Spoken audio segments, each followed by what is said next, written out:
Shalom saudara, pada hari ini kita kembali akan merenungkan satu bagian firman Tuhan yang saya ambil dengan fokus kepada Galatia pasal 5 ayat 22 sampai 23.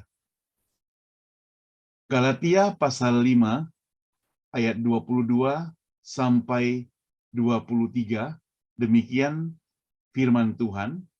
Kalau kita perhatikan, tetapi buah roh ialah kasih, sukacita, damai sejahtera, kesabaran, kemurahan, kebaikan, kesetiaan, kelemah lembutan, dan penguasaan diri. Kita sampai kepada buah roh kesabaran. Yang lalu kita sudah pelajari kasih, sukacita, damai sejahtera. Sekarang kita masuk dalam kesabaran. Apa yang dimaksud dengan kesabaran, saudara? Nah, saudara, kesabaran dalam bahasa aslinya Yunani dibaca makrothumia. Makrothumia itu merupakan suatu latihan. Latihan yang bagaimana, saudara? Latihan untuk menahan diri. Latihan untuk pengorbanan. Latihan untuk menghadapi suatu perubahan dengan hati-hati, tidak gegabah. Manusia yang normal, saudara, di zaman new normal, bisa menjadi tidak normal karena mungkin pengaruh psikis, pengaruh perasaan yang tertekan, pengaruh masalah yang bertubi-tubi, sehingga kehilangan kesabaran. Kesabaran yang di dalam bahasa Greka, tadi saya katakan, Yunani disebut makrothumia, yang juga boleh diartikan dengan long heat atau panas yang lama. Disitulah kita dilatih untuk bertahan, hipomone, ya, bertahan. Tentunya bertahan untuk menang, bukan bertahan begitu saja, tapi bertahan untuk menang dalam menjalani yang disebut dengan kesabaran.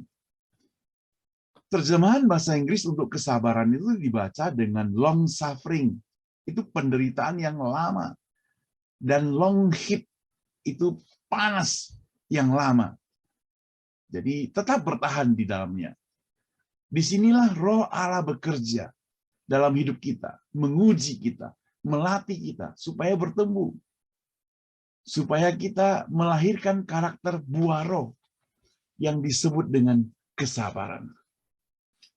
Nah, saudara, kesabaran itu bukan berarti berapa lama kita sanggup menunggu. Bukan.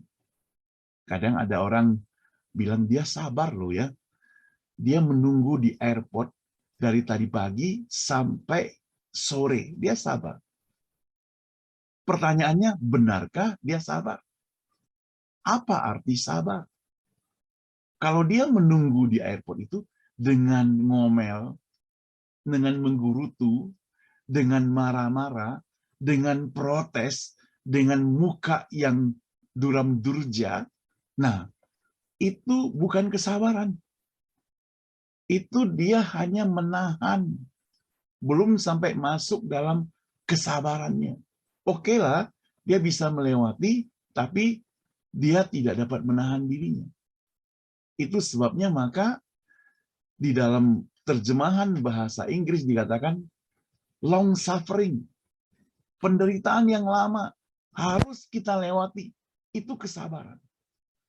Ketika Tuhan Yesus berada di atas kayu salib, atau sebelumnya waktu dia disidang, dia ditangkap, dia dihina, dia dipukul, dia dicambuk, dia ditendang, dia diludahi, dia dicuti pakaiannya, sampai dia dipaku tangannya, kakinya, digantungkan di atas kayu salib. Disitulah dia dilatih kesabaran. Disitulah letak kesabarannya. Kita tidak pernah baca bahwa Yesus marah pada waktu itu. Tidak. Sampai di atas kayu salib pun Dia dapat berkata, "Ya Bapak, ampunilah mereka sebab mereka tidak tahu apa yang mereka perbuat." Ini kesabaran yang boleh kita pelajari, boleh kita contoh, saudara. Seringkali kita tidak sabar. Dalam antrian, kita tidak sabar. Dalam baris berbaris, kita tidak sabar. Dalam menunggu naik jabatan dan sebagainya, kita tidak sabar. Ketika tidak sabar terjadi, maka kita akan lakukan hal-hal yang salah. Kita akan lakukan hal-hal yang bertentangan. Itu sebabnya firman Tuhan benar. Dia ingin mengajak kita kembali bersabar. Itu karakter yang sangat penting. Contoh yang menarik dari kesabaran yang biasanya kita sudah dengar, mungkin ada seorang bapak, dia itu terkenal sangat sabar di desanya, lalu mendapat hadiah tulisan kesabaran digantungkan di pintu depannya. Lalu ada seorang anak datang ke rumah, gedor-gedor pintu. Kemudian dia buka pintu, anak itu bertanya, "Pak, apa arti tulisan di atas itu?" Dia katakan, "Itu sabar." Kenapa Bapak bisa dapat? Dia bilang, "Karena saya ini di desa ini dikenal sebagai orang sabar, maka saya mendapatkan itu." Selang setengah jam kemudian, dia balik lagi anak itu.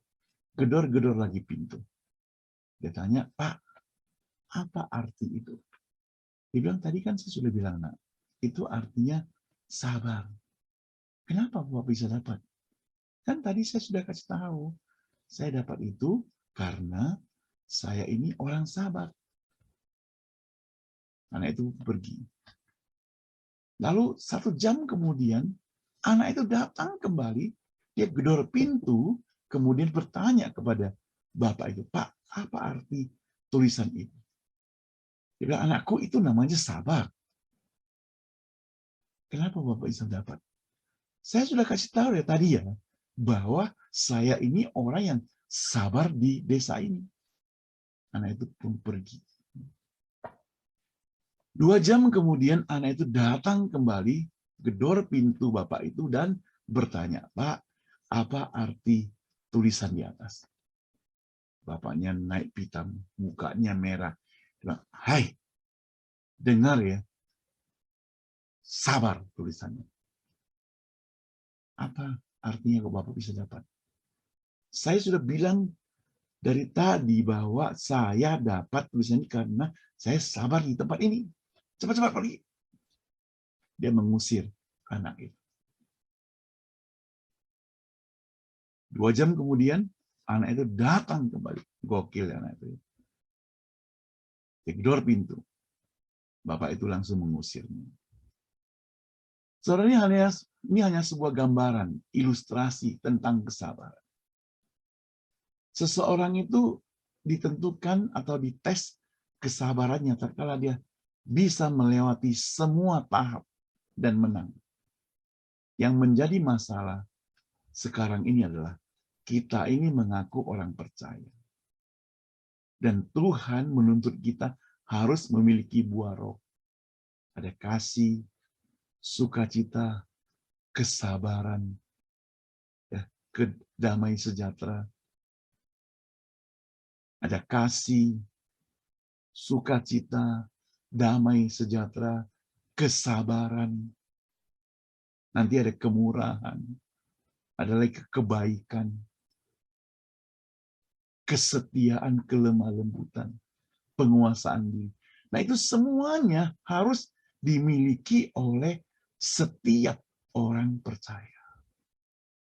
Sekarang dalam tahap kesabaran, apakah engkau sudah memiliki kesabaran? Yesus sabar. Sampai mati di atas kayu salib, dia sabar. Beberapa tokoh dalam Alkitab juga ada yang sabar. Tapi beberapa tokoh dalam Alkitab juga ada yang tidak sabar. Seperti Daud. Meluap emosi tatkala dia mendengar Nabal itu menghina, membunuh semua. Disitulah latihan kesabaran.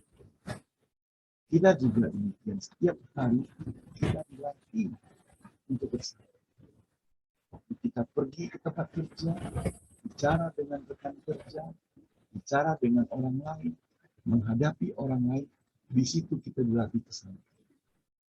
Waktu kita nyetir di jalan, waktu kecepatan kita tinggi, ada yang tiba-tiba nyelip kita, ada yang bunyikan klakson, mengklakson kita di belakang, disitulah kita dilatih kesabaran.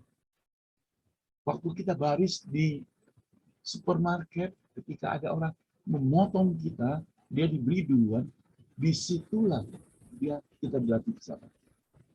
Waktu orang lain terpilih dan kita tidak, disitulah dilatih kesabaran. Waktu orang lain dihargai, dihormati, kita dihina, dianggap remeh. Disitulah kita dilatih kesabaran. Sangguplah kita? Kalau kita masih ragu, minta pertolongan dari Roh Kudus akan